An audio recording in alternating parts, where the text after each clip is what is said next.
Hi. So recently, I just found out that September is both Dementia Awareness Month and Sickle Cell Disease Awareness Month. And so I thought, well, this being a double header, and the fact that these are the two diseases or conditions that we focus on the most at Brain and Body Foundation, I thought we should do a quick talk about it. So here goes. Let's start with sickle cell disease. So sickle cell disease is a genetic disorder that affects the red blood cells and the blood vessels and other systems in the body.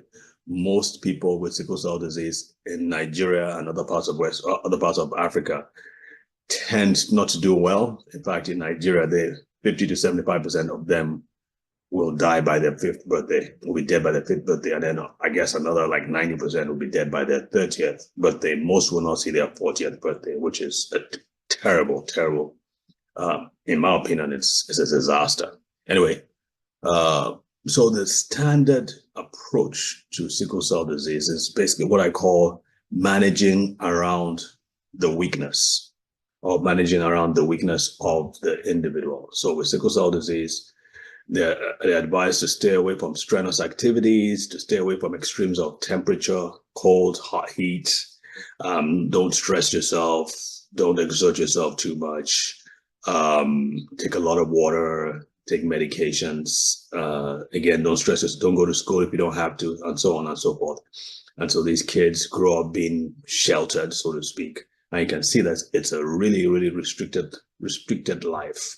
And some of them is really warranted because any small exertion and they can just have a crisis. And we can talk about what a crisis looks like, but it's a really bad thing.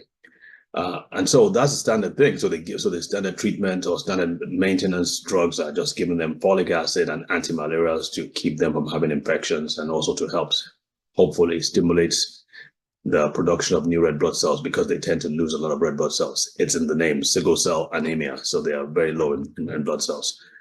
Our approach at the Brain and Body Foundation, when we began to look at things from a building strength perspective, and that's our whole shtick, we focus on strength, seeing where the weaknesses are, identifying the weaknesses, and then seeing what we can do to strengthen or offset those weaknesses. One of the things we found out with sickle cell disease is that the immune system is weak, almost invariably.